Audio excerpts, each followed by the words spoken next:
Welcome to Sleepless Philosophers. Before the ideas begin, a small request: most of you who watch are not subscribed, and we've noticed this in the numbers, in the gap between views and the audience that stays. We post every single day, we put care into each script, each thought, each question that unfolds in the dark, and if these videos have become part of your nights, if they help you think or drift, or simply exist in that space between waking and sleep, consider subscribing, hitting the like button, turning on notifications so you know when the next one arrives. And if you feel moved to do so, leave a comment, tell us where you're watching from. What philosophical question occupies your mind the most? What idea you return to when everything else falls away? These small gestures matter more than you might think. They allow this work to continue. They allow these ideas to reach others like you, scattered across the world, awake in the quiet hours. Now the introduction ends and the philosophy begins.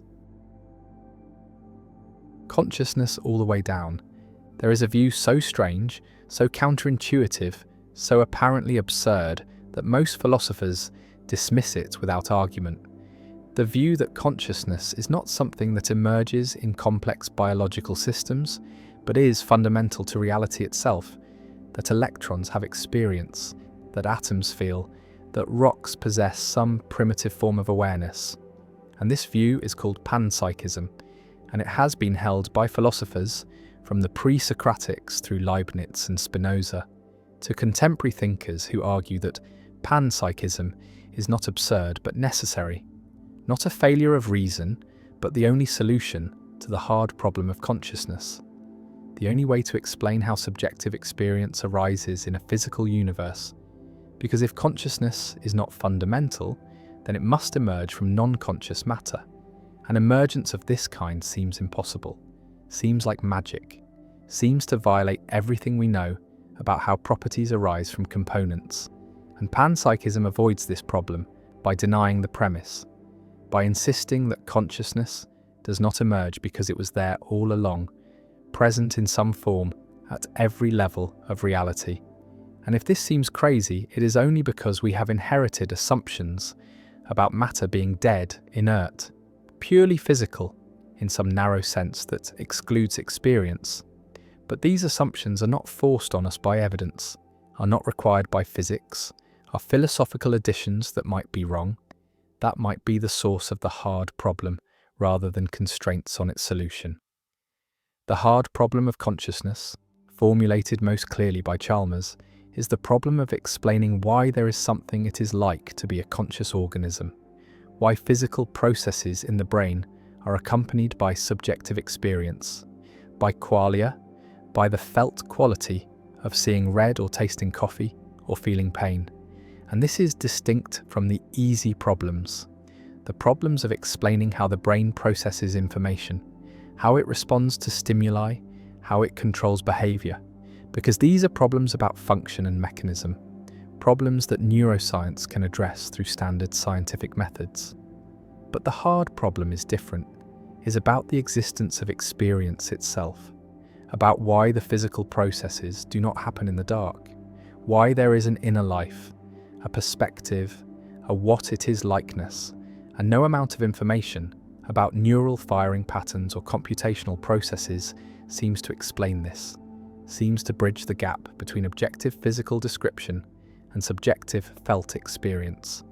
And this explanatory gap has led some philosophers to conclude that consciousness cannot be explained in physical terms, cannot be reduced to brain processes, cannot be naturalized, and this leads either to dualism, the view that consciousness is a separate substance that interacts with matter, or to panpsychism, the view that consciousness is a fundamental feature of matter itself, present at every level, and panpsychism has seemed to many the less radical option, the one that preserves physicalism while acknowledging that physicalism must include consciousness, must expand our conception of what matter is rather than adding a separate mental substance.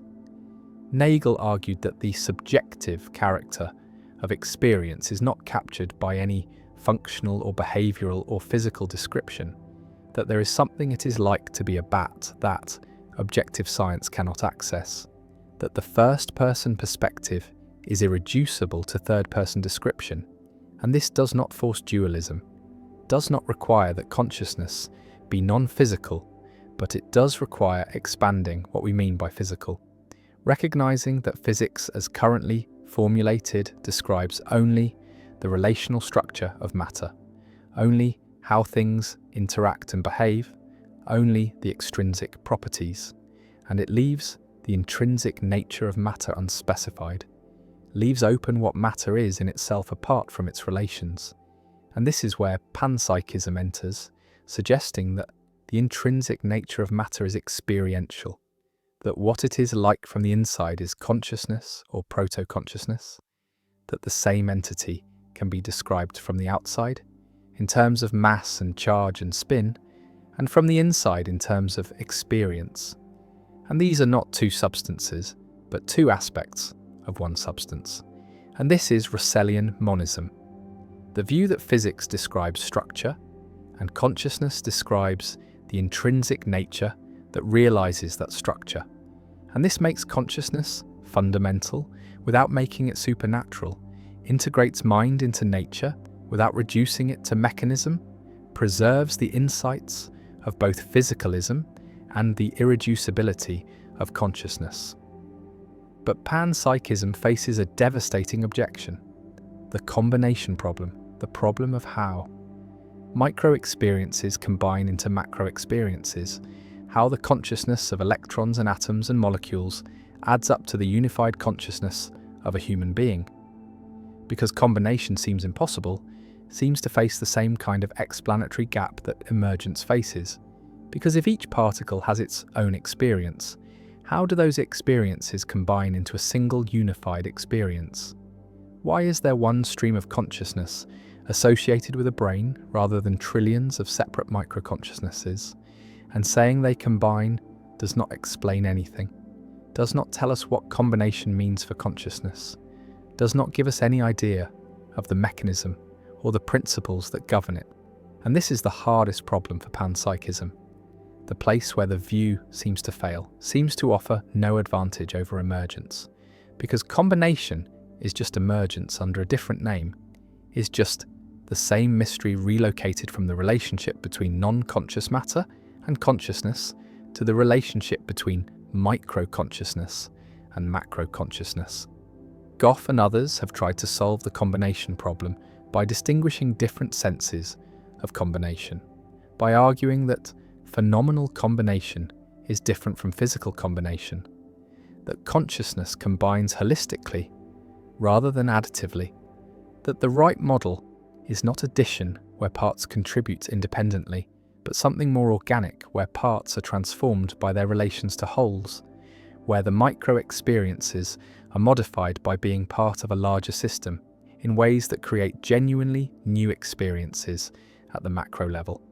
But critics argue this just pushes the problem back, just replaces the mystery of emergence with the mystery of holistic combination. And we still have no account of how it works. No principles that predict which combinations of micro-experiences produce which macro-experiences. No explanation of why human brains produce unified consciousness while rocks do not. And without such an account, panpsychism is just a label for the mystery rather than a solution to it. Coleman proposes that combination happens through overlapping wave functions in quantum mechanics, that when particles become entangled, their wave functions overlap, and their experiences blend into a unified experience. And this would give a physical mechanism for phenomenal combination, would explain how micro-experiences unite into macro-experiences through a well-understood physical process. But this proposal faces problems. Problems about whether entanglement really produces the right kind of unity. Problems about whether quantum mechanics applies at the level of neurons and brains, or only at the micro level. Problems about whether experiences can really blend the way wave functions superpose. And most philosophers remain unconvinced, remain skeptical that quantum mechanics solves the combination problem rather than just relocating it to a different domain. The boundary problem is related. the problem of where one conscious subject ends and another begins. Because if consciousness is present at every level, then why is there not one unified cosmic consciousness? Why are there separate subjects at all? Why does my consciousness end at the boundary of my body rather than extending to include everything? And panpsychism seems to have no principled answer, seems to allow for arbitrary boundaries, seems to make the existence of separate subjects as mysterious as the existence of consciousness itself. And this is another way the view fails to explain what it set out to explain. Another place where it encounters problems as hard as the ones it was meant to solve. Leibniz had a version of panpsychism. His monads were simple substances that had perception and appetition, that experienced the world from their own perspective, and he argued that complex beings were aggregates of monads, that each monad mirrored the entire universe from its own point of view, and this avoided the combination problem by denying real combination, by making each monad fundamentally separate, by explaining apparent interaction through pre-established harmony rather than causal connection. But this solution seems even more mysterious than the problem, seems to multiply entities and mechanisms beyond necessity, seems to replace one hard problem with many harder problems, and few contemporary panpsychists follow Leibniz down this path. Few are willing to accept the metaphysical extravagance his system requires. Strawson argues for panpsychism on the grounds that emergence is impossible, that you cannot get something from nothing, that if consciousness exists in the world, then it must have been present in the fundamental constituents of the world, must have been there from the beginning, because otherwise its appearance would be unintelligible, would be brute, would be the kind of emergence that violates the principle that effects must be contained somehow in their causes. And this argument has force, has intuitive appeal, captures the sense that consciousness is too radically different from non-conscious matter to emerge from it. But critics respond that emergence is ubiquitous in nature, that liquidity emerges from molecules that are not liquid, that life emerges from chemistry that is not alive, that many properties of wholes are not properties of parts. And if these emergences are possible, then why not consciousness? Why should consciousness be special? Why should it require fundamentality when other high-level properties do not? And Strawson's response is that consciousness is categorically different, that it is the only thing we know from the inside, that its emergence would not be like the emergence of liquidity, but like the emergence of existence itself. And this cannot emerge because emergence presupposes existence, and consciousness is a kind of existence, is the only kind we directly know, and so it must be fundamental. Tornoni's integrated information theory is sometimes interpreted as supporting panpsychism, because it says that consciousness is identical to integrated information, that any system with sufficient integration of information is conscious to some degree, and this would mean thermostats and atoms, and even individual electrons have tiny amounts of consciousness, have experience proportional to their integrated information, and this seems to support panpsychism, seems to make consciousness ubiquitous, but Tornoni himself resists the panpsychist interpretation, argues that most simple systems have essentially zero integrated information, that consciousness requires a specific kind of information integration that only complex systems like brains achieve. And the debate about whether IIT supports panpsychism turns on technical questions about how to measure integration, about what counts as information, about whether the theory is giving metaphysics or just correlation. And these questions remain unsettled, remain contested, remain another place where intuition and formalism diverge.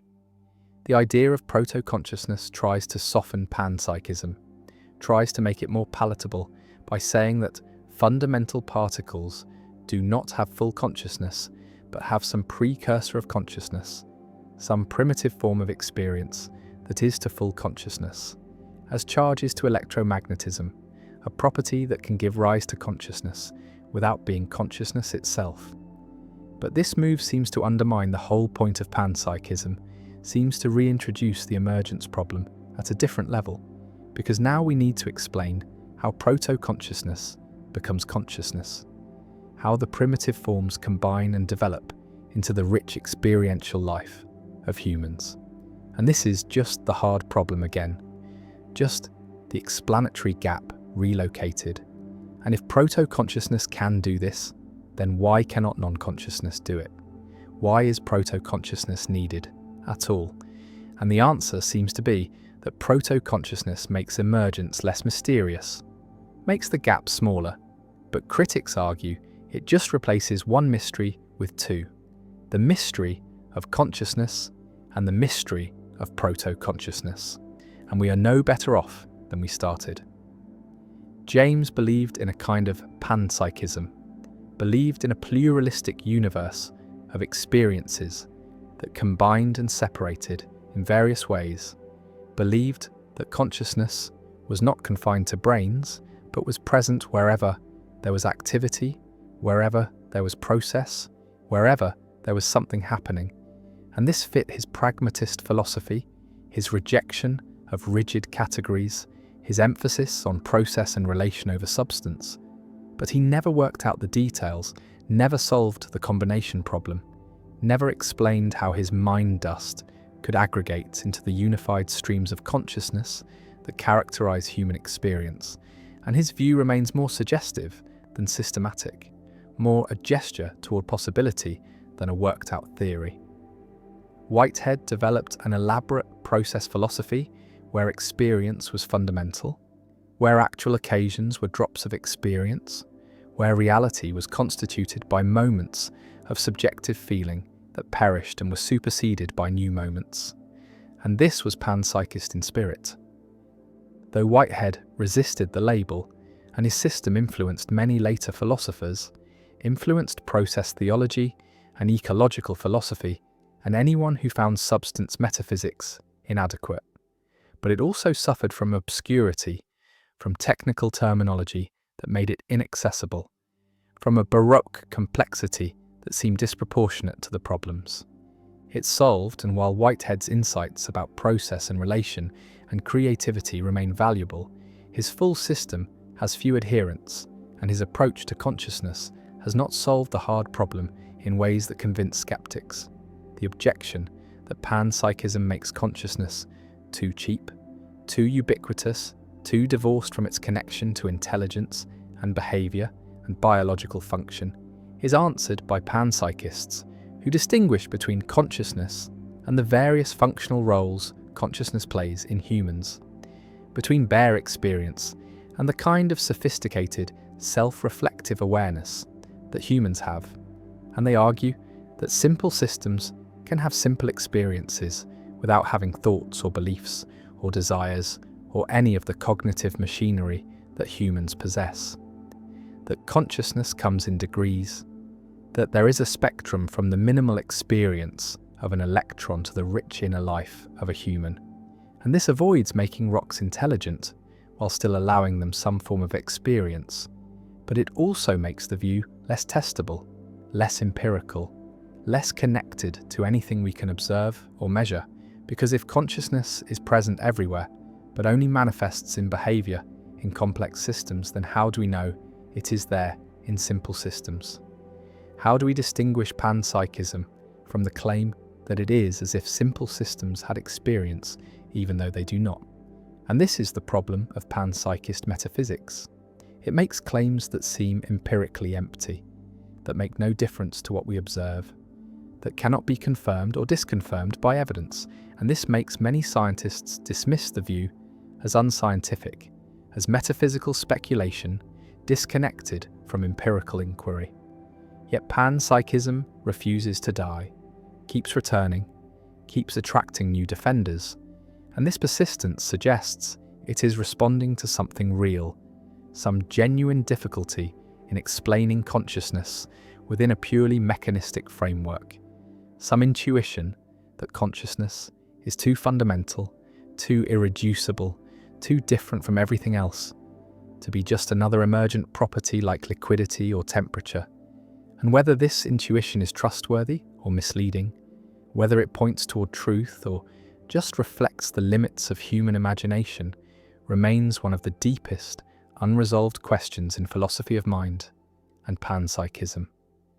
Despite its problems, despite the combination problem and the boundary problem and all the other difficulties, remains a live option, remains a view that serious philosophers take seriously, remains a possibility that cannot be ruled out by current evidence or argument.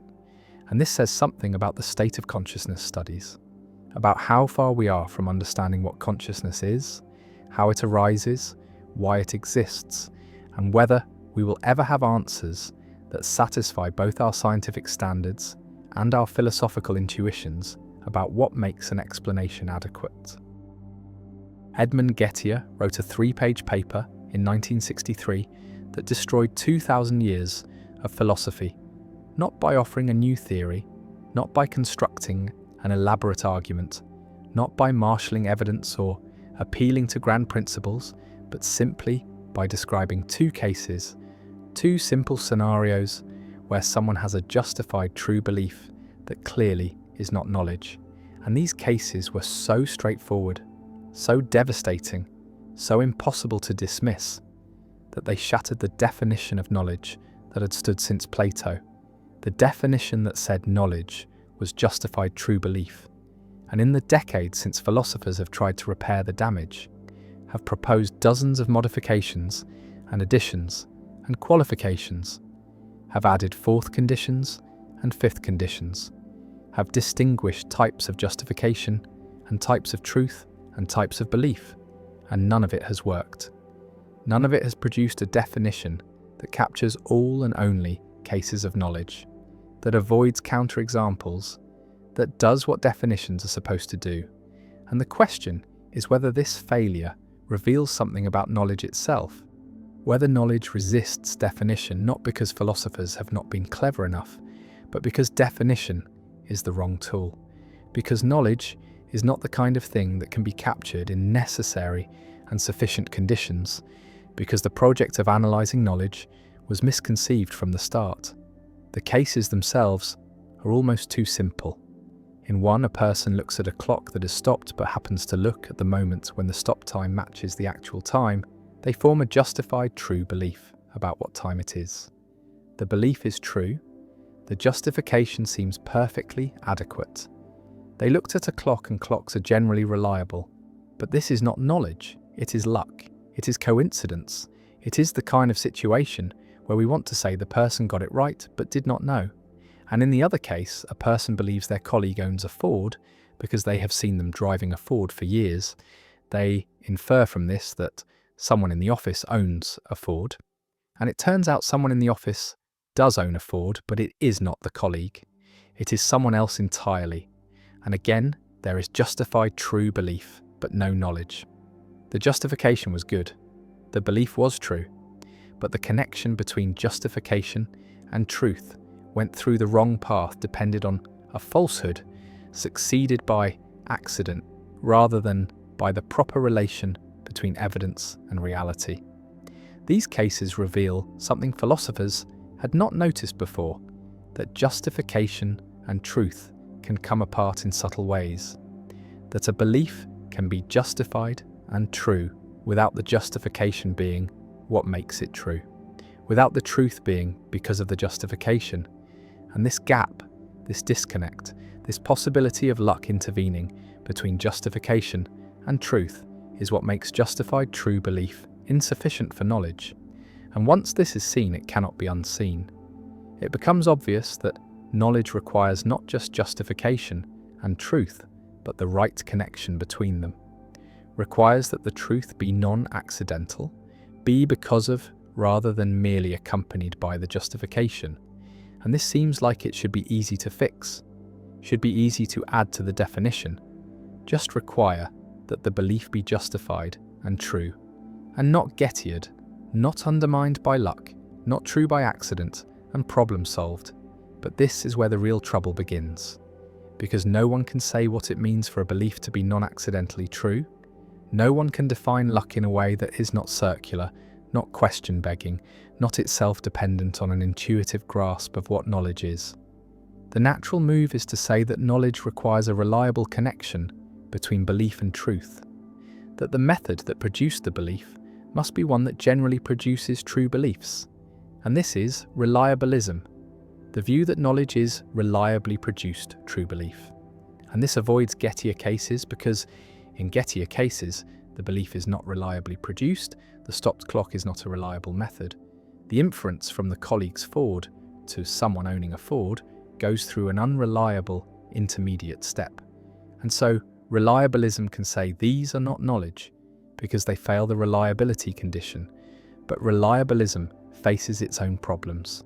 It faces the generality problem, the question of how to specify the relevant type of belief. Forming process, because any process can be described at many levels of generality.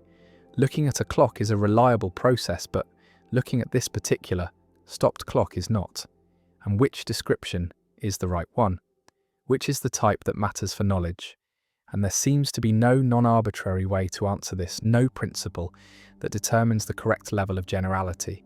And without such a principle, reliabilism cannot be applied, cannot deliver verdicts about particular cases, cannot do the work a theory of knowledge is supposed to do. Goldman tried to solve this with proper function, with the idea that the relevant process is the one that evolution, or learning, or some other natural process designed the cognitive system to perform. And this gives a non-arbitrary way to pick out process types, but it introduces new problems. Problems about what counts as proper function, about whether knowledge requires biological or social or individual design, about whether malfunction always destroys knowledge or only sometimes. And these questions proved as difficult as the original Gettier problem, generated their own literature, their own debates, their own unresolved puzzles. Others tried causal theories, theories that said knowledge requires a causal connection between the fact and the belief, that you can only know that Pi if P causes your belief that P, and this handles some Gettier cases. The stopped clock case involves no causal connection between the actual time and the belief about the time. But causal theories face problems with knowledge of abstract objects, with mathematical knowledge, with knowledge of the future, with any case where the thing known does not seem capable of causing beliefs, and the theory had to be abandoned or modified into something so hedged with qualifications that it lost its initial appeal, its initial promise of solving Gettier with a simple, elegant condition. Nozick proposed tracking, the idea that knowledge requires that the belief track the truth, that if P were false, the person would not believe P, and if P were true in nearby circumstances, the person would believe P, and this captures something important, captures the idea that knowledge involves a kind of sensitivity to truth, a responsiveness that is missing in Gettier cases. But tracking faces problems too. Problems with closure, the principle that if you know P and you know that P entails Q, then you can know Q by inference. Because tracking does not preserve closure. You can track one truth without tracking what it entails. And this means Nozick's theory implies you can know you have hands without knowing you are not a brain in a vat. And this seems wrong, seems like a bullet too large to bite. And most philosophers rejected tracking for this reason, even while acknowledging it captured something about knowledge that justified true belief missed. The pattern repeats endlessly. Someone proposes a fourth condition, someone finds a counterexample, the condition is modified, new counterexamples appear, the modifications multiply, the theory becomes baroque, loses its explanatory power, and eventually is abandoned in favour of a new approach that promises to avoid the problems of its predecessors. And this new approach inevitably faces its own counterexamples, its own difficulties, its own descent into complexity and qualification. And after 60 years of this, the epistemological community is no closer to a widely accepted definition of knowledge than it was when Gettier published his paper. And some have begun to suspect that this is not a temporary problem, not a sign that philosophers have not been clever enough, but a permanent feature of the concept of knowledge itself, a sign that knowledge resists analysis, that it cannot be captured in necessary and sufficient conditions, that the classical project of defining knowledge is not incomplete, but impossible. Williamson argued exactly this. He claimed that knowledge is primitive, that it cannot be analysed into more basic components, that it is a mental state in its own right, rather than a compound of belief and justification and truth. And this means the Gettier problem is not a problem to be solved, but a symptom of trying to do something that cannot be done, like trying to define yellow in terms of non-colour concepts, like trying to analyse consciousness into purely physical terms. And if Williamson is right, then all the attempts to fix the justified true belief analysis, all the fourth conditions and modifications and qualifications were doomed from the start. We're trying to define the undefinable, to analyse the primitive, and the right response is not to keep trying but to give up, to accept that knowledge is basic, that epistemology can still study its properties and relations without being able to define it, that not everything can be reduced to simpler components. But this seems like defeat, seems like giving up on philosophy's traditional task, and many resist it, continue to search for a definition, continue to propose new theories, new conditions, new ways of understanding the connection between belief and truth that knowledge requires.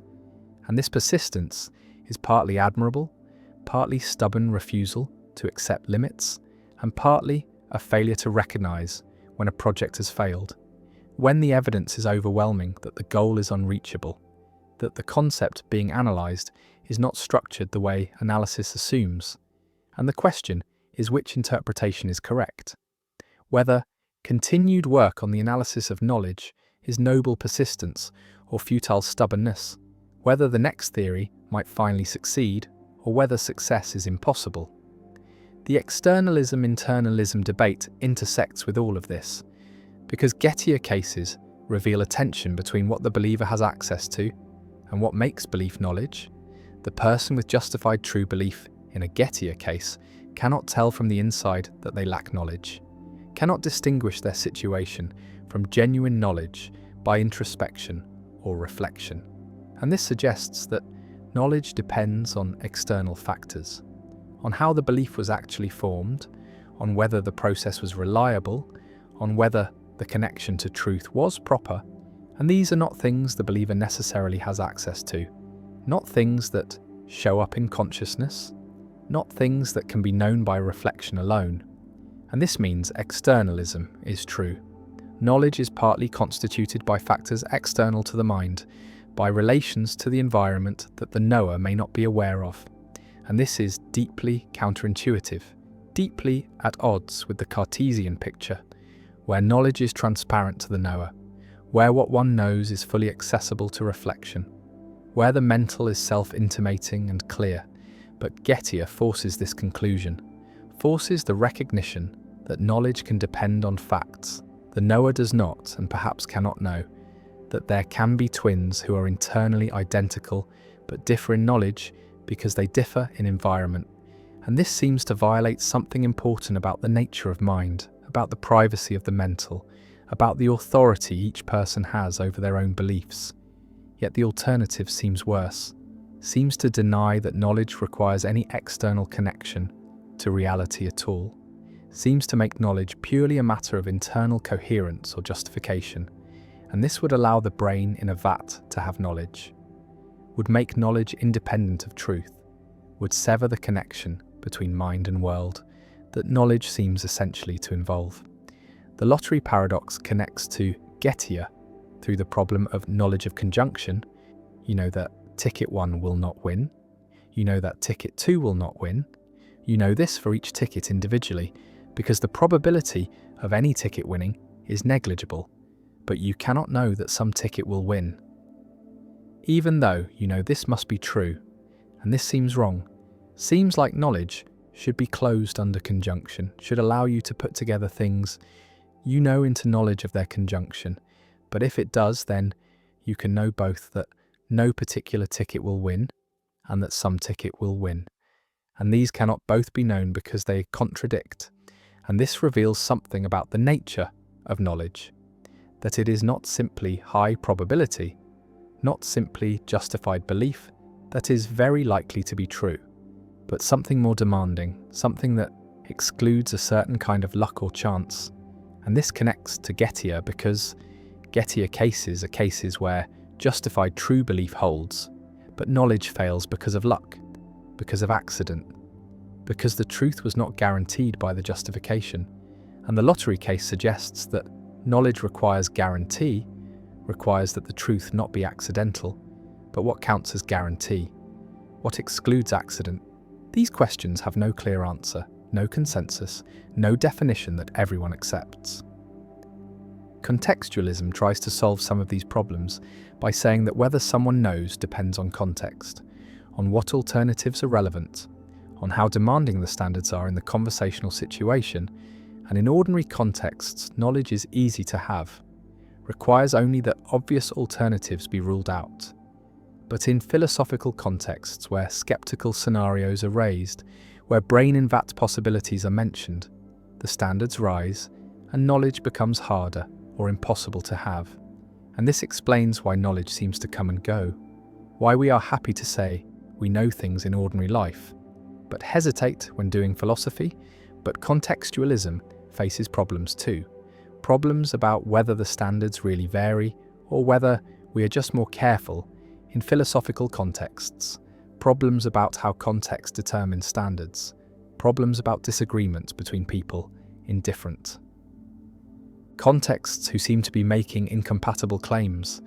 And like every other approach to knowledge after Gettier, contextualism captures something, but fails to capture everything, solves some problems, but creates others, and the dialectic continues, endlessly, inconclusively.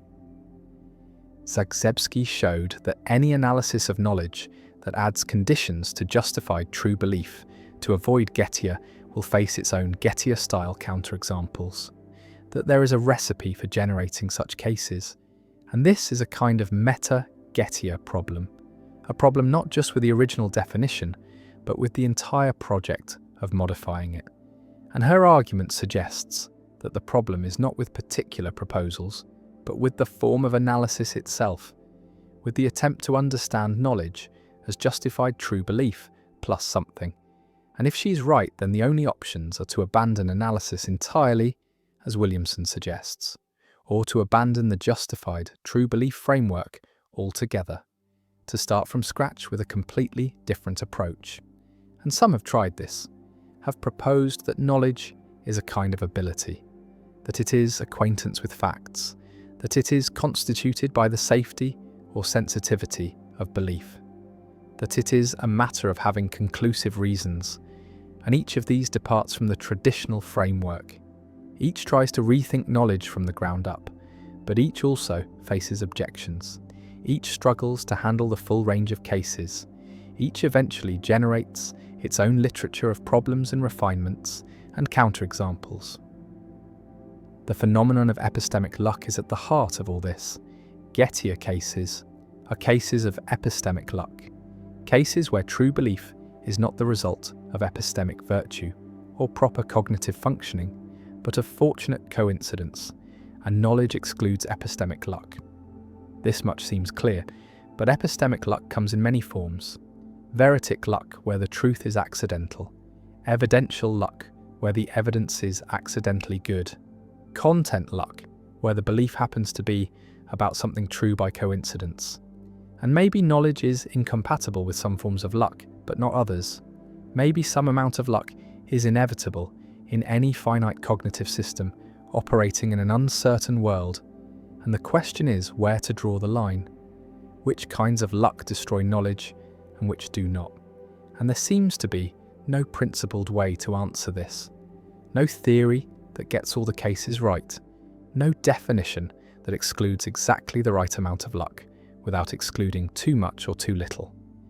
Sosa's virtue epistemology tries to handle this by saying that knowledge is true, belief that is accurate because adroit, because of the exercise of cognitive ability, and Gettier cases fail because they are accurate, but not because adroit.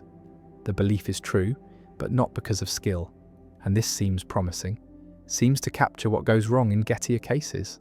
But it faces questions about what counts as ability, about whether being in a good environment is part of ability or a separate factor, about whether knowledge requires that ability be exercised in the right way, or just that it be exercised. And these questions prove difficult, generate their own debates, and the theory fragments into animal knowledge and reflective knowledge, and different grades of knowledge. And what started as a simple, elegant idea becomes complex and qualified and contested. The situationist challenge from social psychology raises doubts about whether cognitive abilities even exist, whether there are stable traits that manifest across situations, or whether behavior, including cognitive behavior, is mostly determined by situation rather than character.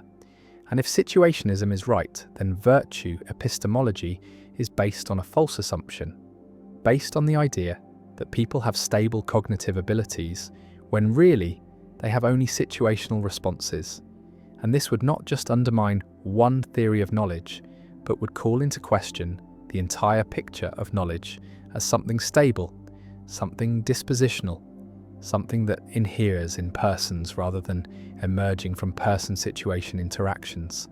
And while most epistemologists have not taken situationism seriously, have not fully grappled with its implications, it represents a potential crisis, a challenge from outside philosophy that could overturn assumptions epistemology has relied on for centuries.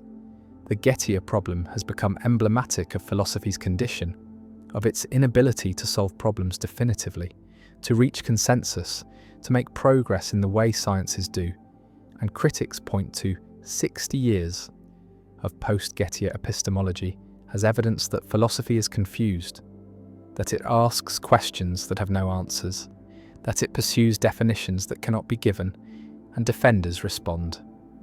That philosophy is hard, that concepts like knowledge are genuinely complex, that the lack of consensus is not failure, but the nature of inquiry into fundamental questions. But the defense sounds hollow after decades of effort that have produced no solution, no widely. The eye cannot see itself without a mirror, and even then what appears in the reflection is reversed, backward, fundamentally altered by the act of observation. And this simple fact about vision contains within it a deeper truth about consciousness, about the strange recursive loop that happens when awareness tries to become aware of itself, when the mind attempts to know the mind, when the self turns inward to discover what the self actually is, and what it finds, or thinks it finds, is never quite the thing doing the finding, never quite the observer, but always the observed, always one step removed, always a representation rather than the thing itself. And this gap, this irreducible distance between the knower and the known, when both are supposedly the same entity, creates a problem that has troubled philosophers since humans first developed the capacity to ask who they are, a problem that might not have a solution because the very structure of self-knowledge contains a contradiction, a paradox built into the architecture of introspection that makes genuine self-understanding not just difficult, but perhaps logically impossible.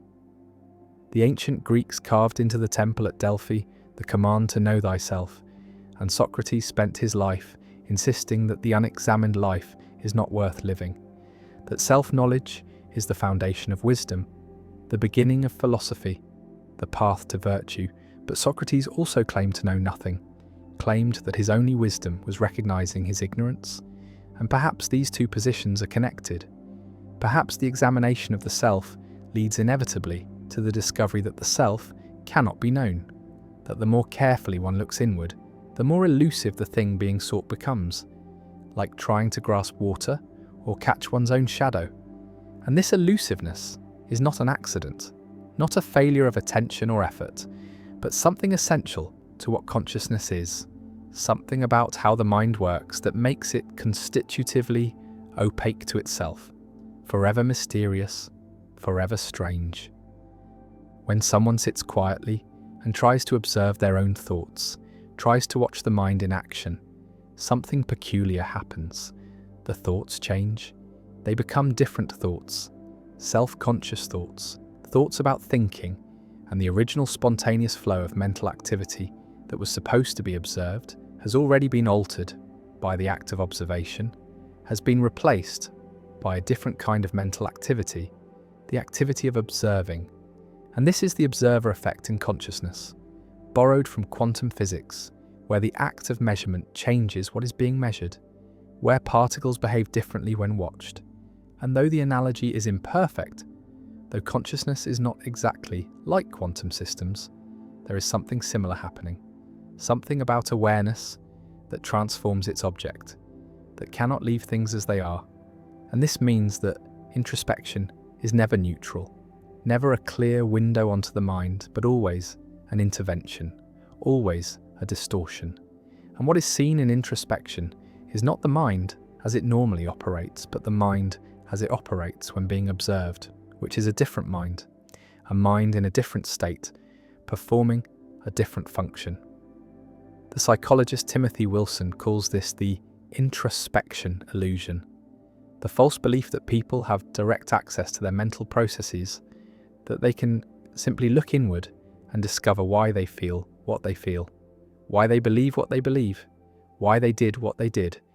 But decades of research in cognitive psychology show that introspection is unreliable, that people confidently report reasons for their behavior that are simply wrong, that they confabulate explanations without realizing they are confabulating, that the mind generates plausible sounding stories about itself, but these stories are not reports from the inside, are not transcripts of actual mental processes, but rather are post hoc rationalizations, narratives constructed after the fact to make sense of actions that were caused by processes the conscious mind never had access to in the first place. In one famous experiment, researchers showed people photographs and asked them to choose which face they found more attractive. And after the choice was made, the researchers used sleight of hand to swap the photographs, showing people the face they did not choose and asking them to explain why they chose it. And the majority of people did not notice the switch, did not realize they were explaining a choice they never made, and they generated detailed explanations, talked about the eyes, the smile, the overall impression, completely convinced they were reporting genuine introspective insights, when in fact they were making up reasons, on the spot, confabulating freely. And this was not lying, was not intentional deception, because the people genuinely believed their own explanations, genuinely felt they were accurately describing their mental processes. But they were not, they were creating a story. And this is what introspection often is, not discovery, but creation, not observation, but fabrication. And the frightening part is that it feels identical from the inside. There is no phenomenological difference between genuine self-knowledge and convincing self-deception. No way to tell, just by introspecting, whether the reasons being accessed are real or invented, whether the self-understanding being achieved is accurate or illusory. The philosopher Gilbert Ryle argued against what he called the ghost in the machine, against the Cartesian idea that there is an inner mental theatre where a homunculus, a little person inside the head, watches experiences unfold on a screen. And Ryle pointed out that this model leads to infinite regress, because if there is a homunculus watching the screen, then what is watching the homunculus? What is aware of the awareness? And this question repeats indefinitely, creating an infinite stack of observers, which is absurd, which suggests the model is wrong, that consciousness is not structured like a theatre with an audience, that there is no central viewing point, no little self inside observing the big self. But if this is true, if there is no homunculus, then what is introspection? What is happening when it feels like the self is observing itself? And the answer might be that nothing is being observed, that introspection is a kind of cognitive illusion, a trick the brain plays, a way of accessing some information about its own state, but mistaking this limited, partial access for complete transparency, for total self-knowledge, when really most of what the brain does is hidden, is unconscious, is inaccessible to the part that thinks it is doing the knowing. Freud built an entire therapeutic method on the premise that the self is largely unknown to itself, that beneath the conscious mind lies the unconscious, vast and dark and full of repressed desires, traumatic memories, primitive drives, and that the work of psychoanalysis is to make the unconscious conscious, to bring into awareness what has been hidden, to achieve insight. And for Freud, insight was curative. Knowing why you're anxious or depressed or behaving strangely would dissolve the symptom, would free you from the tyranny of forces you did not understand. But the history of psychoanalysis is also a history of people discovering things about themselves that they do not recognize, that feel foreign, that seem like they must belong to someone else. And the analyst says, "This is you. This desire, this rage, this fear." And the patient says, "No, that is not me. I do not feel that way." And the analyst says, "You are resisting. You are defending against the truth." And maybe the analyst is right. Maybe resistance is real. But maybe also the patient is right. Maybe what the analyst is finding through interpretation is not the hidden self, but another construct, another story, not more true than the patient's own story, just differently structured. And the question becomes, whose interpretation counts as knowledge? Who gets to say what the self really is when the self being analysed does not recognise itself in the analysis? Carl Rogers, the humanistic psychologist, took a different approach, argued that the therapist should not interpret, should not claim to know the client better than the client knows themselves, but should rather create conditions where the client can explore their own experience, can come to their own understanding. And Rogers believed that people have an innate capacity for self-awareness, that given the right environment of empathy and unconditional, positive regard, the true self would emerge. But even Rogers noticed something strange, noticed that people in therapy often encountered aspects of themselves that surprised them, that contradicted their self-concept, that felt like meeting a stranger. And sometimes this stranger was more real than the familiar self. Sometimes the person they thought they were turned out to be a performance, a mask, a role they had been playing for so long they forgot it was a role. And the therapeutic process was not discovering the self, but discovering that the self they thought they knew was a fiction.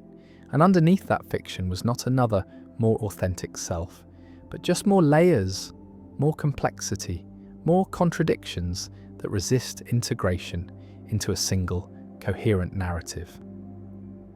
The philosopher Paul Ricoeur wrote about the hermeneutics of suspicion, about thinkers like Marx and Nietzsche and Freud, who taught that consciousness is false consciousness, that what people believe about themselves is ideology or rationalization or symptom, that the surface meaning is never the real meaning, that everything must be interpreted, decoded, suspected.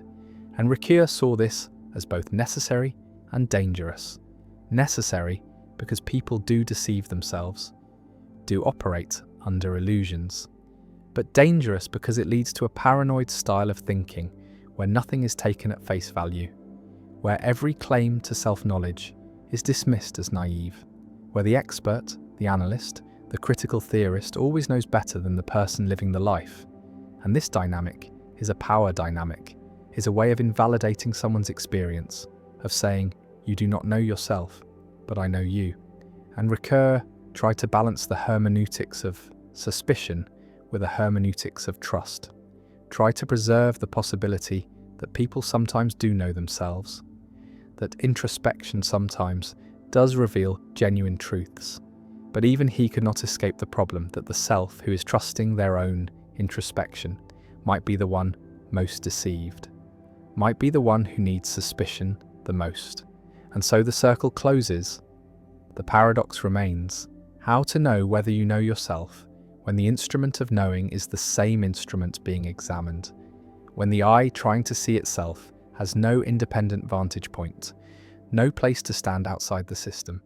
Neuroscience has added new dimensions to this problem, has shown that the brain is not a unified system, but a collection of subsystems, modules, networks that often operate independently, sometimes in conflict, and that what is experienced as the self, as the unified conscious agent, is really a construct, an emergent property, a story the brain tells about the activity of its parts. And this story is useful, helps coordinate behavior, helps navigate social environments, but it is not an accurate map of the underlying territory, not a faithful representation of how the brain actually works. And the neuroscientist Michael Gazzaniga studied split-brain patients, people whose corpus callosum, the bundle of nerves connecting the two hemispheres, had been severed to treat epilepsy. And in these patients, the two hemispheres can be shown different information, can be asked to perform different tasks. And what Gazzaniga found is that the left hemisphere, the one responsible for language, will confabulate explanations for actions initiated by the right hemisphere, will create stories to explain behavior it did not cause and does not understand. And the patient is not aware of confabulating, genuinely believes the explanations, and Gazzaniga calls the left hemisphere the interpreter, argues that one of its primary functions is to generate a coherent narrative of the self, to make sense of the chaos of neural activity, to create the illusion of unity and purpose and understanding. And if the left hemisphere does this in split-brain patients, it is likely doing it in everyone, all the time, constantly interpreting, constantly explaining, constantly constructing a self that feels real but might be mostly fiction. The Buddhist tradition has long taught that the self is an illusion, that what is called the self is really just a collection of aggregates, body and sensations, and perceptions, and mental formations, and consciousness. And these aggregates are constantly changing, never stable, never autonomous, always conditioned by causes beyond their control. And the belief in a permanent, independent self is the root of suffering, is what causes attachment and aversion. And the path to liberation is to see through this illusion, to experience directly the absence of self, the emptiness. And this teaching is not theoretical, but experiential, is something that advanced meditators report encountering. The dissolution of the sense of self, the realization that there is no one home, no center, no observer, just experience arising and passing. And Western scientists studying meditation have found that certain practices do alter brain activity in regions associated with self-reference, do reduce the default mode network that activates when people are thinking about themselves. And some meditators describe this as liberating, as a relief, as finally seeing clearly, but others find it terrifying, find that the loss of self feels like annihilation, like death. And the question is whether what the meditators are discovering is the truth about the self, or just another state of consciousness, just a different way of experiencing, and whether there is any way to know which interpretation is correct, whether the self that feels so solid in ordinary consciousness is the illusion, or whether the no self experienced in deep meditation is the illusion, or whether both are valid descriptions of different aspects of the same underlying reality that cannot be captured completely by either framework. David Hume in the 18th century tried to find the self through introspection, tried to locate the I that supposedly unifies experience, and he reported that he could never find it, that when he looked inward, all he found were particular perceptions, particular thoughts and feelings and sensations, but never the self that was supposedly having these perceptions, never the subject separate from the objects of consciousness. And Hume concluded that the self is a fiction, a bundle of perceptions held together by memory and causation, but not by any underlying substance. And this conclusion disturbed him. He admitted that his skepticism about the self led to a kind of philosophical melancholy, a sense of being lost in a labyrinth with no exit. But even as he doubted the existence of the self, he continued to use the first person, continued to say, I think, I feel, I conclude. And this tension, this inability to live, according to the implications of the philosophy, shows how deeply the sense of self is embedded, how resistant it is to intellectual dissolution, and perhaps this is because the self is not a thing to be found through introspection, but a process, a doing rather than a being, the activity of organizing experience rather than an entity that exists independently of that activity. And if this is true, then looking for the self is like trying to find the dance apart from the dancing, trying to locate the song separate from the singing, and the failure to find it does not prove. It does not exist, but rather proves that the question is malformed, that existence is the wrong category, that the self is not the kind of thing that can be observed because it is the observing, not the object, but the act. And this shift in framing does not solve the problem, but relocates it, makes the question not whether the self exists, but what kind of thing it is, what kind of existence it has, and whether this kind of existence is compatible with self-knowledge, or whether self-knowledge in the traditional sense, knowledge of an object by a subject, is structurally impossible when subject and object are the same. Philosophers sometimes distinguish between phenomenal consciousness, the what it is likeness of experience, and access consciousness, the information available for use in reasoning and report, and they note that these can come apart, that there might be experiences that feel like something but cannot be accessed, cannot be reported, cannot be known by the person having them.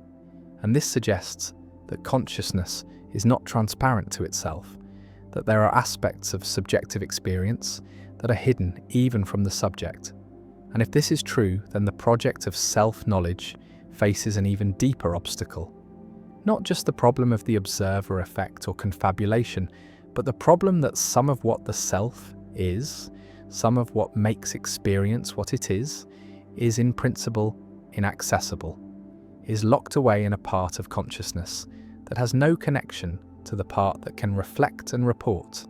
And this inaccessible region might be small, or it might be vast, might be a minor footnote to consciousness, or might be the bulk of it.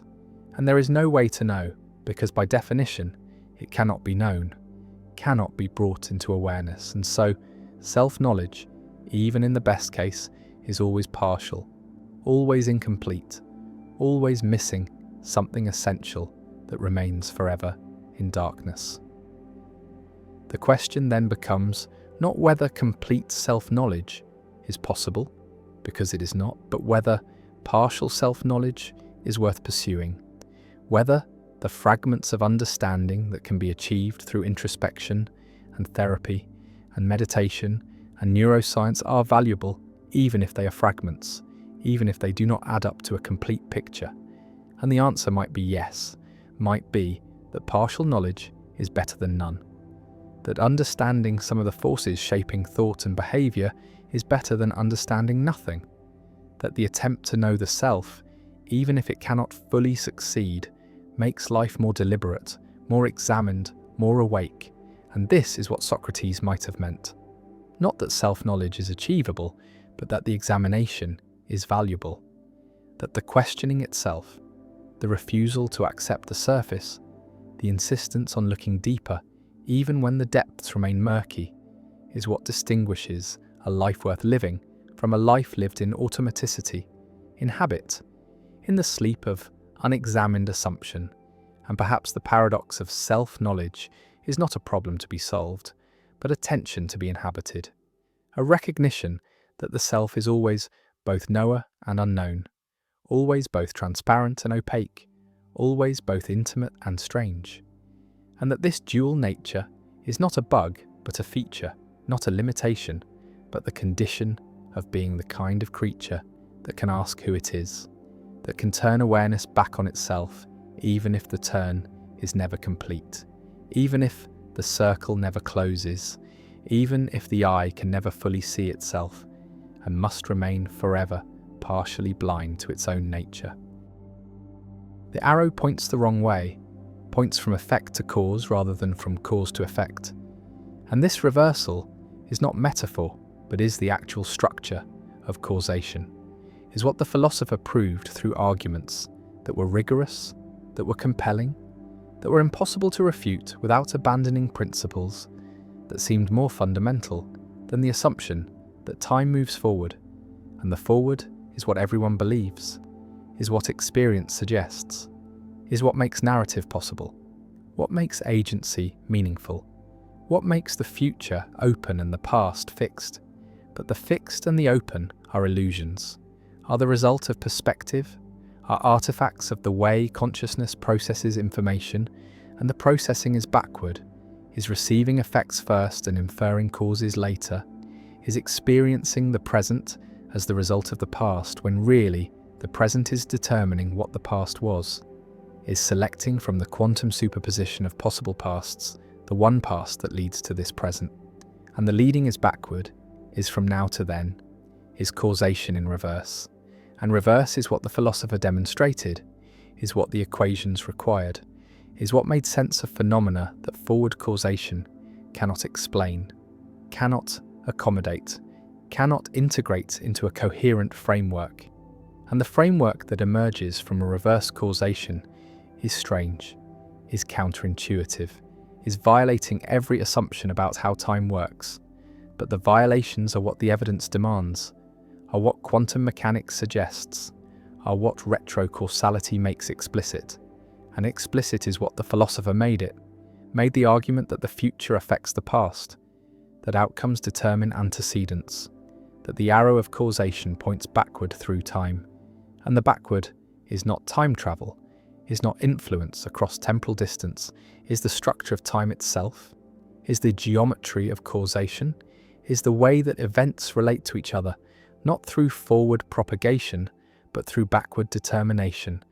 And the determination is not free, is not open, is not subject to choice, because choice is an illusion that emerges from not seeing the backward flow, from experiencing effects as if they were not already determined by what comes after.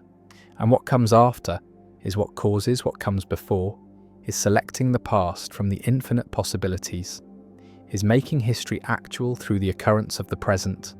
And the present is not the result of the past, but is the cause of the past, is determining which past occurred, which history is real, which antecedents were actual, and the actual is relative, is dependent on the present, is not fixed independently of what happens now, and now is what selects then, is what makes the past what it was, is the causal force that propagates backward, that determines history, that creates the appearance of forward causation by making the past consistent with the present. And the consistency is not temporal but is logical, is the requirement that effects have causes, but the having is backward, is the effect producing the cause, is the present requiring a past that leads to it. And the leading is not temporal propagation, but is logical necessity, is the structure that makes the present intelligible, that makes events cohere, that creates the narrative that seems to flow forward but is really being constructed backward, is being determined by endings rather than by beginnings. And beginnings are not origins, but are consequences, are the results of outcomes, are what must have happened, given what did happen. And the did happen is the present, is the effect, is what determines the cause, and the cause is the past, is what must have been, is what is selected from possibility by actuality, and actuality is now, is the event that is occurring, is the effect that is producing its cause by requiring a history that leads to it. And the leading is logical, is structural, is the way that time is organized, not by forward flow, but by backward determination. And determination is what the future provides, is what outcomes supply, is the force that creates history by making certain pasts actual and other pasts merely possible. And possible is what the past is until the present selects it, until the effect determines the cause, until the outcome requires the antecedent, and the requirement is not temporal but is logical, is the structure of causation that the philosopher proved moves backward, moves from effect to cause, moves from present to past. And the past is not fixed until the present occurs, is not actual until the effect happens, is not real until the outcome determines it. And the determining is continuous, is ongoing, is happening at every moment, as the present selects the past that leads to it as. Effects produce causes, as outcomes create histories, and the histories are not memories but are constructions, are not records but are requirements, are not what happened independently but are what must have happened given what is happening. And the happening is the effect, is the present, is the force that moves backward through time and creates the cause, creates the past, creates the history that seems to precede but really follows, really is determined by, really is the consequence of the present rather than its origin.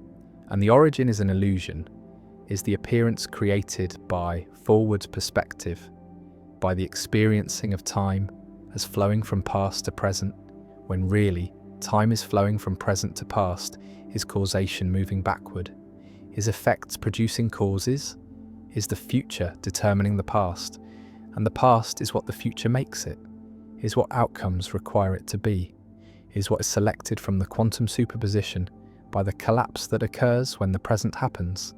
And the happening is the causal event, is the effect that reaches backward and selects its cause, that determines its antecedent, that creates the history that appears to precede it but really follows it, really is its consequence rather than its origin. And the origin is the end, is the outcome, is the effect that produces the cause.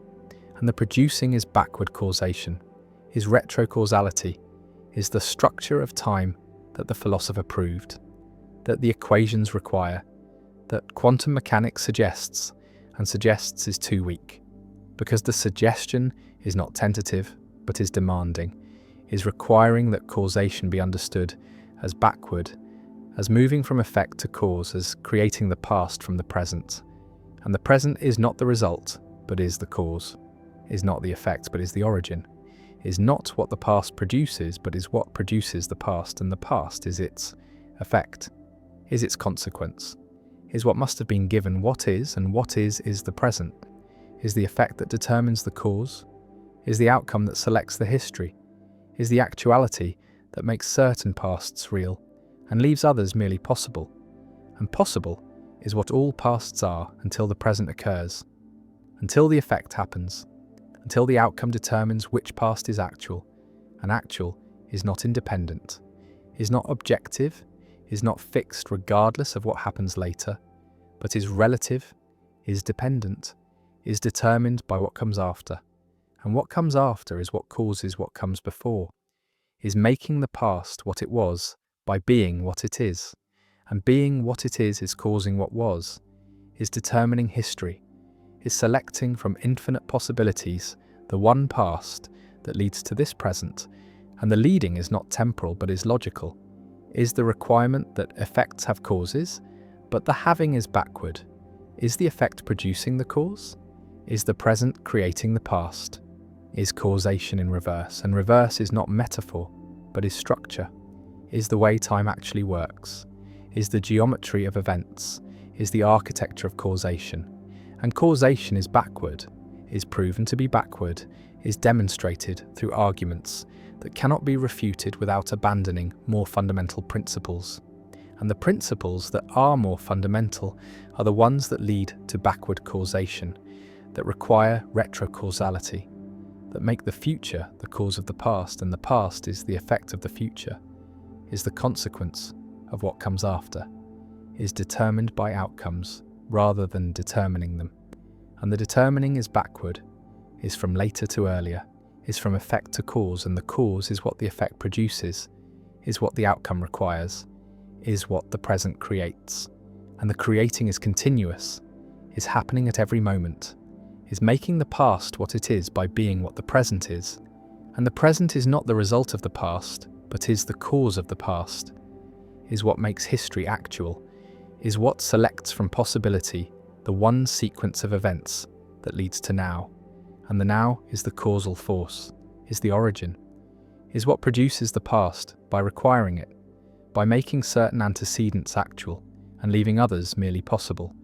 And possible is what the past remains until the present determines it, until the effect selects the cause, until the outcome creates the history. And history is not fixed, is not independent, is not the objective sequence that it appears to be, but is relative, is dependent on the present, is created by what happens now, and now is always creating the past, is always determining history, is always selecting from infinite possibilities the one past that is consistent with this present.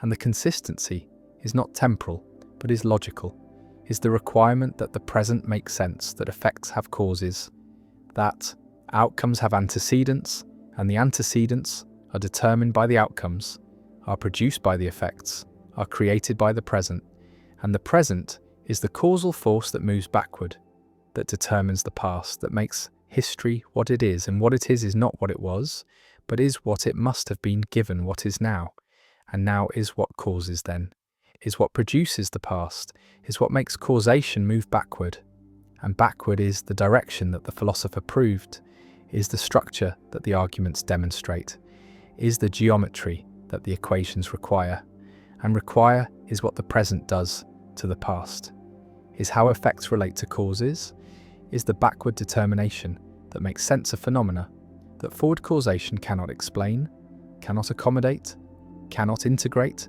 and the integration requires backward causation, requires retrocausality, requires that the future affect the past, that outcomes determine antecedents, that effects produce causes, and the producing is backward, is from later to earlier, is making time move in reverse, and reverse is not perception, but is structure, is not how time seems, but is how time is the actual geometry of events, is the real architecture of causation, and causation moves backward, moves from effect to cause, moves from present to past, moves from future to history, and history is determined by future, is produced by outcomes, is created by effects, and effects are causes, are the origins, are what makes the past what it was, and what it was is what the present requires it to have been, is what the effect determines the cause to be, is what the outcome selects from possibility, and possibility is all there is until actuality occurs, until the present happens, until the effect determines the cause, and the determining is backward, is retrocausality, is the structure that the philosopher proved, that the arguments establish, that the evidence demands, and demands is what the present makes of the past, is how effects relate to causes, is the backward determination that makes time move in reverse, and reverse is the direction, is the flow, is the arrow pointing from effect to cause, from present to past, from future to history, and history is effect, is consequence, is result, and result of what? Result of the future, result of what comes after, result of the present that determines what must have come before, and before is after, is consequence, is effect, and effect is cause. When causation moves backward, when time flows in reverse, when the future creates the past and the past is created, is determined, is selected by the present, and the present is the force, is the origin, is the cause that produces the past, and the past is its effect, its consequence, its result. And result is what the past is what history is what yesterday is not the origin of today, but is the effect of today, is what today requires yesterday to have been, is what the present determines the past to be, is what outcomes create as antecedents, and antecedents are consequences, are effects, are results. When causation is backward, when time moves in reverse, when the philosopher is right, and right is what the philosopher proved to be, is what the arguments demonstrate, is what the structure reveals, that time moves backward, that causation is reverse, that effects produce causes, that the present creates the past, that the future determines history, and history is determined, is not independent, is not fixed, is relative to what comes after, is created by outcomes, is the effect of effects, is the consequence of the present, and the present is the cause, is the origin, is the force that moves backward through time and makes the past what it is. And what it is not what it was, but is what it must be given. What is now, and now causes then, present produces past, effect determines cause, and cause is effect. When time moves backward, when causation is reverse, when the philosopher is right that time moves backward, that everything is explained by retrocausality, by the future affecting the past, by outcomes determining antecedents, by effects producing causes, and causes are effects of effects, are consequences of consequences, are results of results when causation is backward, when time moves in reverse, when the arrow points from effect to cause, from present to past, from future to history, and history is effect, is consequence, is what the future makes it, is what the present determines it to be, is what outcomes require it to have been, and being is consequence, is result, is effect when time moves backward, when causation is reverse, when the philosopher proved that time moves backward, and everything is explained by reverse causation, by retrocausality, by the future creating the past, by effects producing causes, by the present determining history, and history is determined, is created, is the effect of the present, and the present is the cause, is the origin, is the force moving backward, making the past, creating history, determining what was, and what was, is what the present makes it, is what effects determine causes to be, is what outcomes require antecedents to have been, and been is consequence, is effect, is result, when time moves backward, when causation is reverse, when the philosopher is right, and right is proven, is demonstrated, is what the arguments show, that time moves backward, that causation is reverse, that the future creates the past, that effects produce causes, that the present determines history, that everything is explained by retrocausality, by backward causation, by time moving in reverse, and reverse is the direction, is the flow, is the truth that the philosopher proved, that time moves backward, that causation is reverse, that effects cause causes, that the present creates the past, that the future determines history, and history is determined by future, is created by outcomes, is the effect of effects, is the consequence of causation moving backward, and backward is the direction, is the truth, is what the philosopher proved, that time moves backward. When probability contradicts intuition, there is a game show, a host, 3 doors, behind one door a car, behind the other 2 goats, the contestant picks a door, the host, who knows what is behind each door, opens a different door, revealing a goat, then offers the contestant a choice, stay with the original door or switch to the remaining unopened door, and almost everyone's intuition says, it does not matter, says the probability is now 50-50, says switching and staying are equivalent because there are 2 doors left and one has the car, but this intuition is completely wrong. Switching doubles the chance of winning, gives a 2/3 probability instead of 1/3, and this is the Monty Hall problem, named after the host of Let's Make a Deal, and it has become famous not just as a probability puzzle, but as a demonstration of how badly human intuition performs with probability, how confidently people cling to wrong answers, how even mathematicians and statisticians initially rejected the correct solution. And this raises deep questions about rationality, about whether humans are capable of probabilistic reasoning, about whether intuition can be trusted in any domain, about what it means to be rational if rationality requires calculations that almost no one can perform.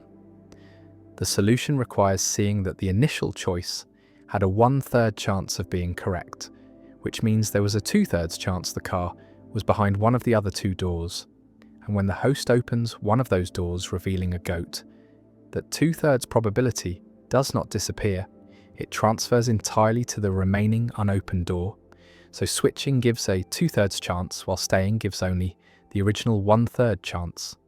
And this can be proven mathematically, can be demonstrated through computer simulation, can be explained through careful reasoning about conditional probability, but none of this stops people from insisting the answer must be 50-50, from rejecting the correct solution as absurd, from trusting their intuition over the mathematics. And this is not stupidity, not ignorance, not carelessness. This is the way human minds naturally process probability, the way intuition works when confronted with conditional probabilities and updating in light of new evidence. And the fact that intuition gets it wrong reveals something troubling about human rationality, about the gap between how we think we reason and how we actually reason, about the possibility that many of our confident judgments about probability are as wrong as the intuition that switching does not matter. Bayesian epistemology takes probability as fundamental to rational belief, says that beliefs should be assigned degrees of confidence, that these degrees should obey the probability calculus, that they should update through Bayes' theorem when new evidence arrives. And this seems like the right way to think about belief, seems to capture how science works, how learning happens, how rational agents should respond to evidence. But the Monty Hall problem shows that humans are not natural Bayesians, do not intuitively update probabilities correctly, do not automatically apply Bayes' theorem, do not even recognize when a situation calls for probabilistic reasoning rather than simple counting. And if this is true, then Bayesian epistemology is not a description of how humans actually reason, but a normative standard that almost no one meets, an ideal that is psychologically unrealistic, a requirement for rationality that makes rationality impossible for creatures like us. Kahneman and Tversky spent decades documenting the ways human probability judgments deviate from normative standards. The base rate neglect, where people ignore prior probabilities. The conjunction fallacy, where people judge conjunctions more probable than their components. The availability heuristic, where people estimate probability based on how easily examples come to mind. And these are not occasional errors, but systematic biases. Not mistakes that education eliminates, but deep features of human cognition that persist, even in experts, even in people who understand probability theory, even in situations where people are explicitly trying to reason correctly. And this research suggests that human minds are not built for probability, that our intuitions evolved for different problems, for quick judgments in environments where exact probabilities were unknown and unknowable, where rough heuristics that usually worked were better than precise calculations that took too long, and these heuristics still dominate our thinking, still produce judgments that feel right even when they are mathematically wrong. And the question is whether we should try to override these intuitions, should try to become more Bayesian, should train ourselves to calculate rather than intuit, or whether we should accept that humans are not and cannot be perfectly rational in the Bayesian sense, should build theories of rationality that fit how we actually think, rather than demanding we think in ways that are psychologically impossible. The reference class problem makes this even more difficult, because applying probability requires knowing what reference class to use, what group of similar cases to draw on when estimating probability, and there is often no unique right answer. Many reference classes are possible. They give different probabilities, and there is no mechanical rule for choosing among them. Only judgment, only intuition, only the same kind of thinking that gets Monty Hall wrong. And this means that even if humans could perfectly apply Bayes' theorem, even if we could update probabilities flawlessly, we would still face the problem of choosing which probabilities to start with, which reference class to use, which background assumptions to make. And these choices are not themselves governed by probability theory, are not mechanical, are not subject to the kind of rational constraint that Bayesianism promises. And this suggests that probabilistic rationality cannot be purely computational, cannot be reduced to algorithms, cannot eliminate the need for judgment that might be right or wrong in ways that transcend calculation. Subjective Bayesianism tries to handle this by saying that prior probabilities are subjective, are personal degrees of confidence that can differ between rational agents. And as long as priors satisfy the probability axioms and updating follows Bayes' theorem, any priors are rationally permissible, and agents with different priors will converge on the same posteriors given enough shared evidence, or so the theorem says. But this convergence can take a very long time, can require more evidence than is ever available. And in the meantime, agents with different priors will reach different conclusions, will make different predictions, will act differently, and there is no rational way to adjudicate between them. No standard that says one set of priors is better than another. No requirement beyond internal consistency. And this seems too permissive, seems to make rationality trivial, seems to allow anything as rational as long as it obeys the probability calculus. And conspiracy theorists obey the probability calculus.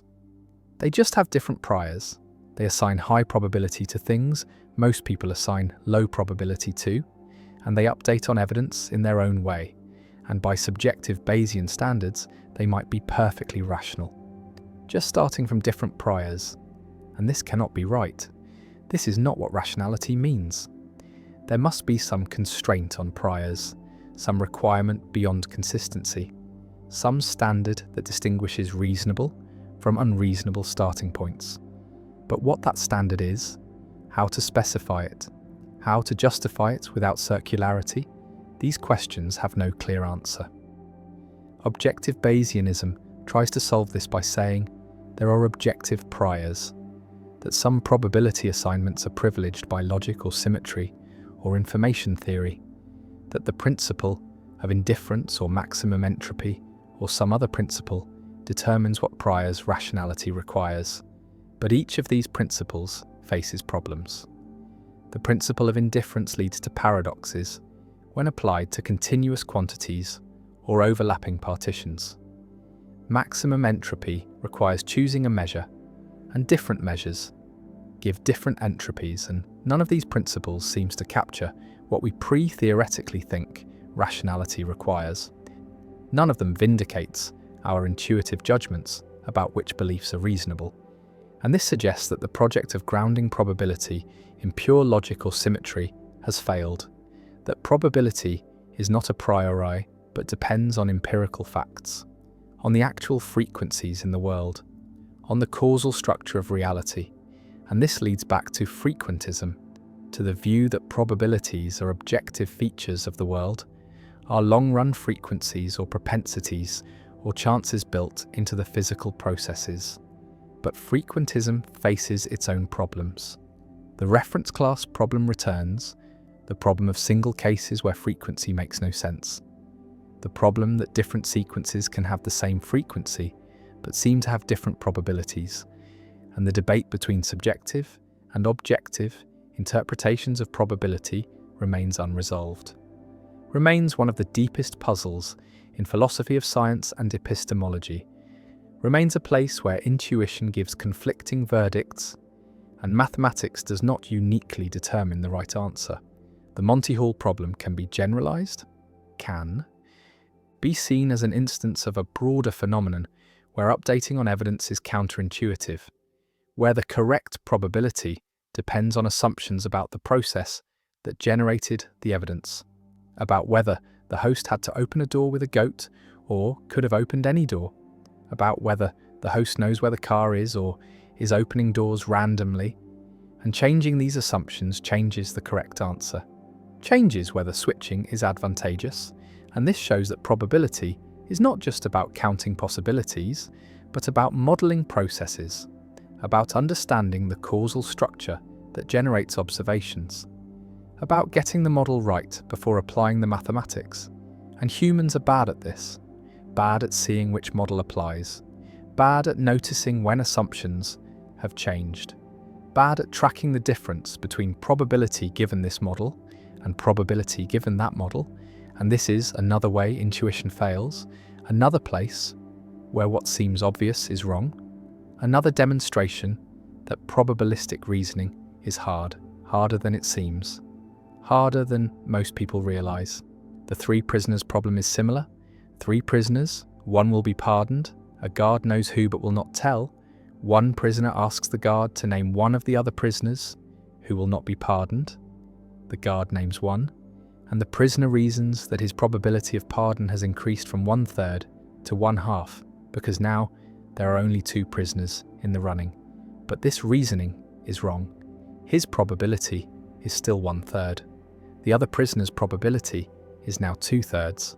And this is the same structure as Monty Hall, the same failure of intuition, the same mistake of thinking that eliminating one possibility distributes its probability equally among the remainder, when really the distribution depends on how the elimination happened, on whether it was random or constrained by knowledge. And the fact that the same mistake appears in different guises, that people make the same error repeatedly, even after being corrected, suggests this is not a mistake about particular problems, but a mistake about how probability works. A fundamental misunderstanding of conditional probability, of updating, of what it means for probabilities to change in light of evidence. Simpson's paradox is another case where intuition fails, where a trend appears in several groups, but reverses when the groups are combined, where a treatment seems effective in every subgroup but harmful overall, where the correct probability judgment depends on which level of description you adopt, which grouping you consider relevant, and there is often no mathematical fact about which grouping is right, only substantive judgment about causal structure, about which variables are relevant, about what the right reference class is, and this is the reference class problem again. The problem that probability requires not just mathematics but modelling, not just calculation, but judgment, and judgment can be wrong in ways that calculation cannot, can depend on intuitions that mislead, can vary between people who have access to the same mathematical facts, and this means that probabilistic rationality is not purely formal, not reducible to following rules, not something that could be programmed into a computer without also giving the computer the ability to model the world, to understand causal structure, to make substantive judgments about relevance and independence, and which factors matter. And these abilities seem to require something like understanding, something like intelligence, something that goes beyond computation in any narrow sense.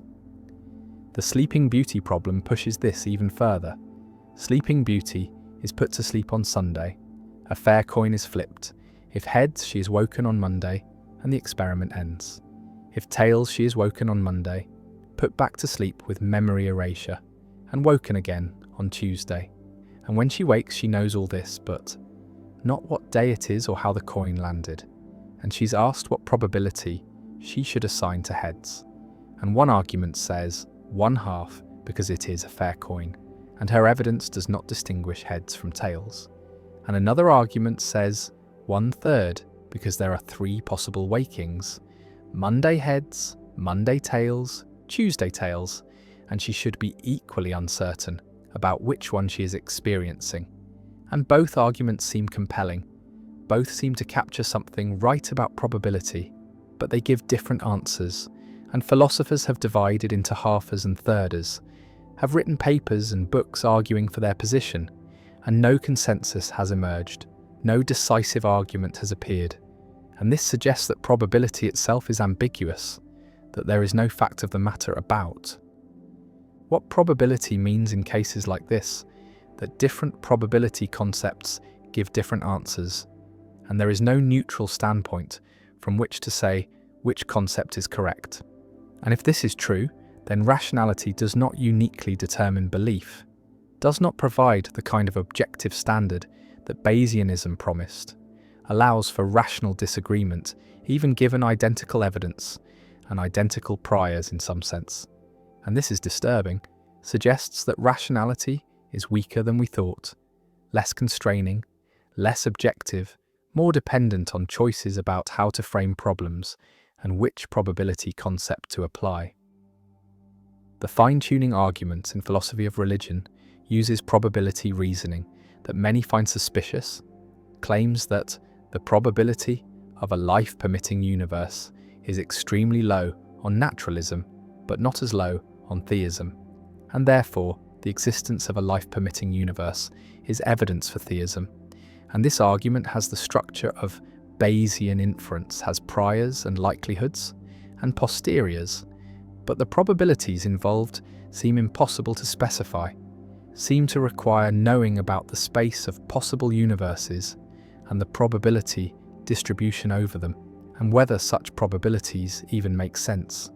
And skeptics argue that the argument trades on intuitions about probability that are as unreliable as the intuition that switching does not matter in Monty Hall, that it smuggles in assumptions through choices about reference classes, that it treats unknown probabilities as if they were 50-50 when there is no justification for this, and defenders argue that this is the only way to reason about such questions. That probability is the language of uncertainty, and if we cannot use probability, we cannot reason about unlikely events at all. And both sides seem right in some sense. Both seem to be pointing to real problems, and the debate remains unresolved because there is no agreed standard for when probability reasoning applies, for what makes a probability assignment reasonable, for how to choose reference classes in novel situations. The anthropic principle raises similar issues. The observation that we exist as observers places constraints on what we can observe. We cannot observe universes that do not permit observers, and this truism has been turned into arguments about probability, about whether observer selection effects should change our credences, about whether the fact that we are here is evidence for multiverse theories or fine-tuning or something else, and different formulations of the anthropic principle give different answers.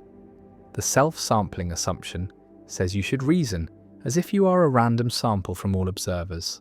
The self-indication assumption says you should favour theories that predict more observers, and these give conflicting recommendations, give different probabilities for the same observations, and there is no consensus about which is correct, no compelling argument that one captures rationality and the other does not.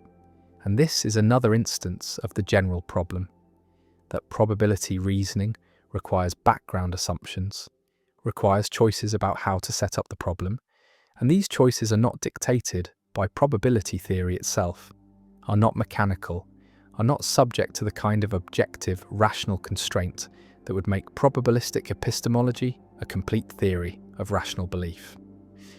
The possibility remains that human intuition about probability, despite being systematically wrong in many cases, is right in some deeper sense, is adapted to a different kind of rationality than mathematical probability captures, is tuned to ecological rather than abstract problems, to frequencies encountered in real environments rather than to single-case probabilities in artificial puzzles.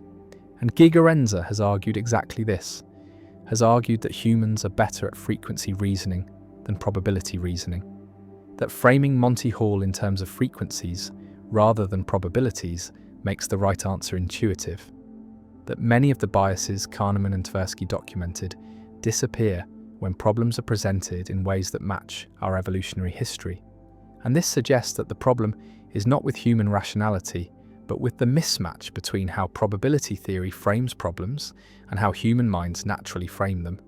And if this is right, then the solution is not to train people to be more Bayesian, but to recognize that formal probability is one tool among many, appropriate for some contexts but not others, and that intuitive reasoning has its own logic, its own standards, its own domain of applicability, and trying to replace it entirely with formal calculation would be a mistake, would lose something valuable, would sacrifice the kind of quick approximate reasoning that actually works in most real-world situations for the sake of precision that is rarely achievable and often not worth the computational cost. The illusion of pure presence.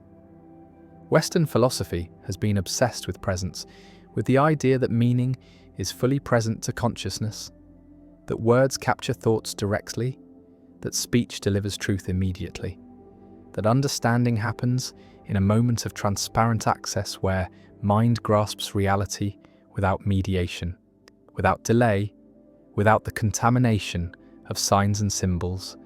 And this obsession runs from Plato through Descartes to Husserl, this dream of pure presence, of meaning that is simply there, fully present, completely accessible, uncontaminated by absence or difference or time.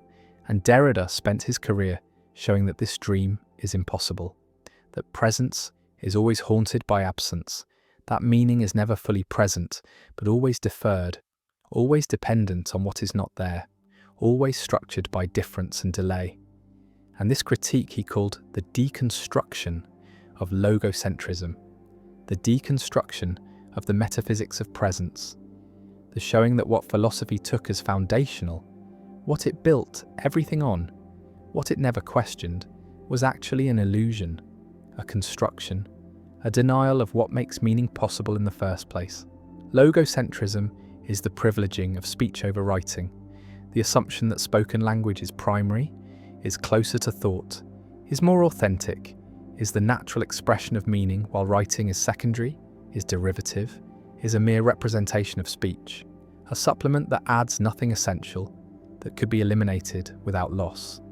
And this privilege appears everywhere in philosophy, appears in Plato's suspicion of writing in the Phaedrus, appears in Rousseau's claim that writing corrupts natural speech, appears in Saussure's insistence that linguistics should study speech, not writing, appears in Husserl's phenomenology, where meaning is supposed to be present to consciousness.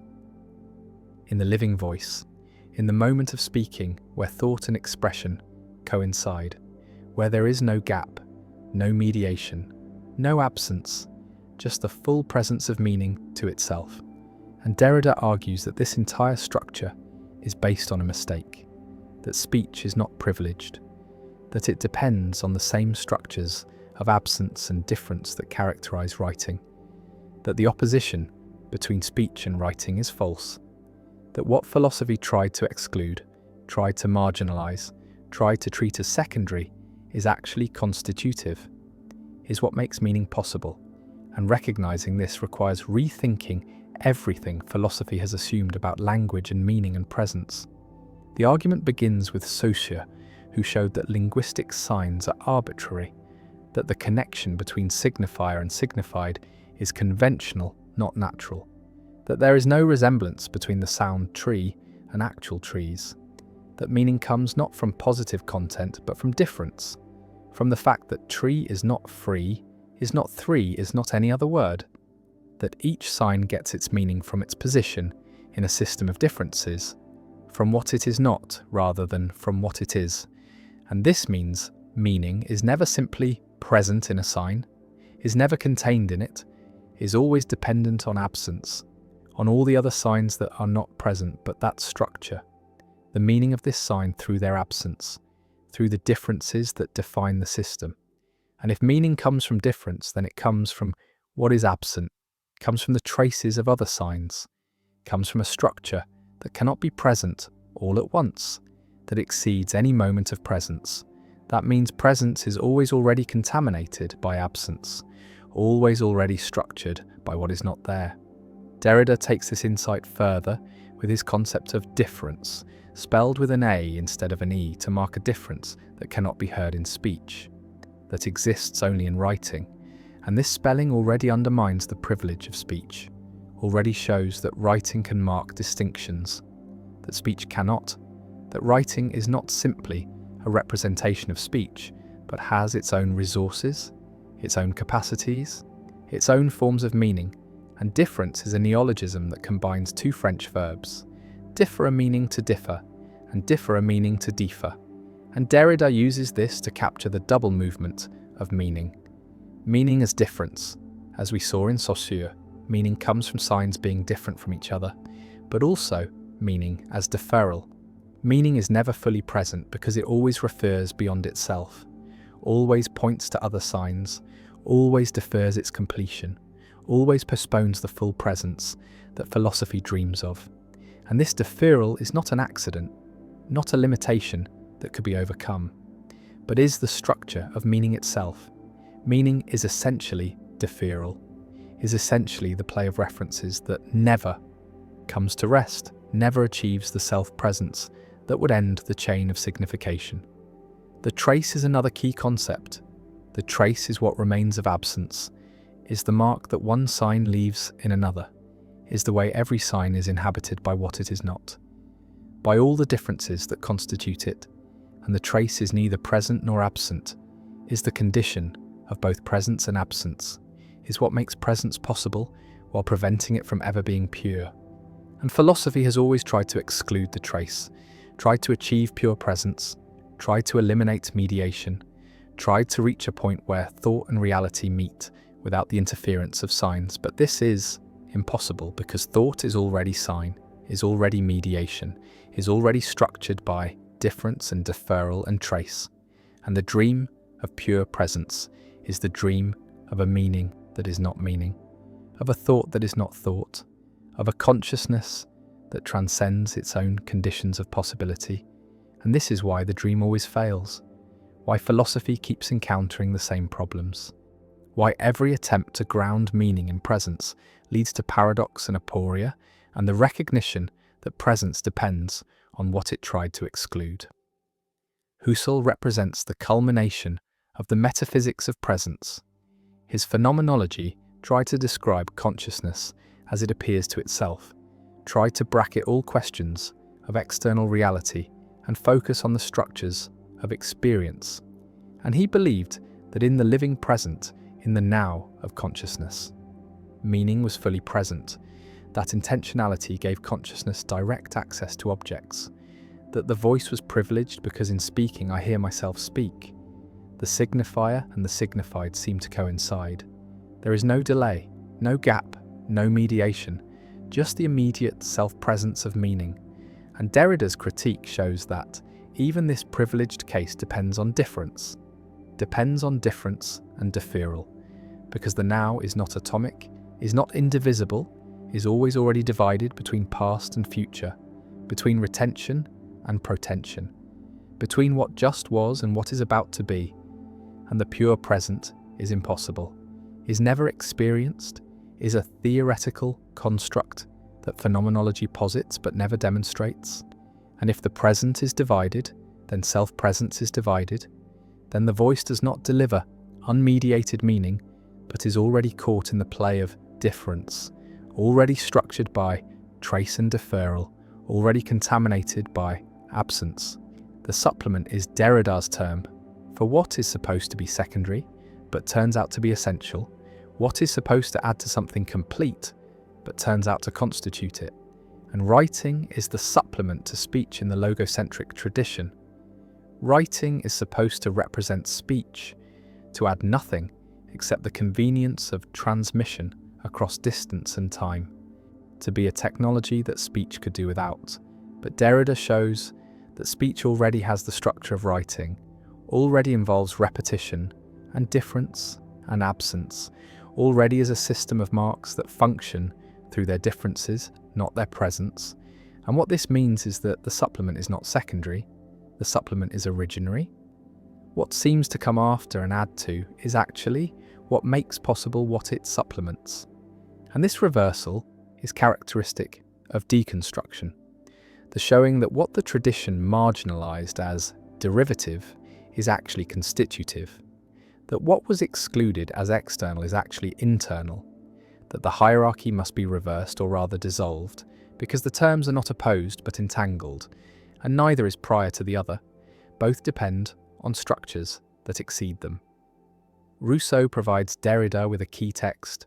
Rousseau's essay on the origin of languages argues that speech is natural and writing artificial, that speech expresses passion directly while writing is cold and mediated, that the progress of civilization involves the corruption of natural speech by artificial writing, and yet Rousseau's own text undermines this claim, shows writing doing things speech cannot do, shows that even his account of natural speech describes it in terms that apply to writing, describes it as involving representation and difference and absence.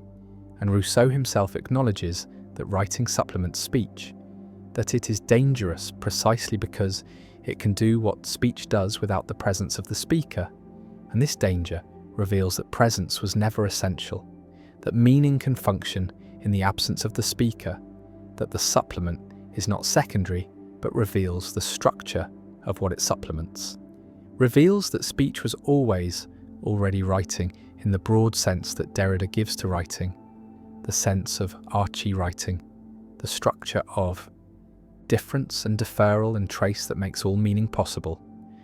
Plato's Phaedrus contains the same tension. Socrates tells the story of Theuhi, who invented writing and offered it to the king as a gift that would improve memory, and the king rejected it, saying that writing would destroy memory, would make people dependent on external marks rather than internal knowledge, would substitute dead letters for living speech, and this criticism assumes that living speech is superior, that presence is better than absence, that memory should be internal, not external, but the dialogue itself is written, is a text that preserves Socrates' words in his absence, his writing that does what Socrates claims writing cannot do. And Derrida reads this tension as revealing the impossibility of excluding writing, the impossibility of maintaining the privilege of speech, because even the critique of writing must use writing, must rely on what it criticizes, must depend on the supplement it tries to marginalize. And this is the logic of the supplement. It shows that what is excluded is necessary, that what is denied is constitutive, that the outside is inside, that presence requires absence. The implications of this for philosophy are profound, because philosophy has always sought foundations, has always tried to find something indubitable, something fully present, something that could ground knowledge without itself needing ground. And the Cartesian cogito was supposed to be this, the I think that is present to itself, that cannot doubt itself, that provides certainty. But Derrida shows that even the cogito depends on language, depends on signs, depends on the repeatability of the I that makes it not fully singular, not fully present, because if I is a sign, then it functions only through its repeatability, only through its ability to be used again in different contexts. And this repeatability is what Derrida calls iterability, the essential repeatability of signs. And iterability introduces absence into presence, introduces difference into identity, because if the sign can be repeated, then it can be repeated in my absence, can function without me, can mean without my intending it to mean. And this shows that meaning is not controlled by intention, is not determined by what the speaker or writer means, but exceeds intention, has a life of its own, can be taken up in contexts that were not anticipated and mean things that were not intended.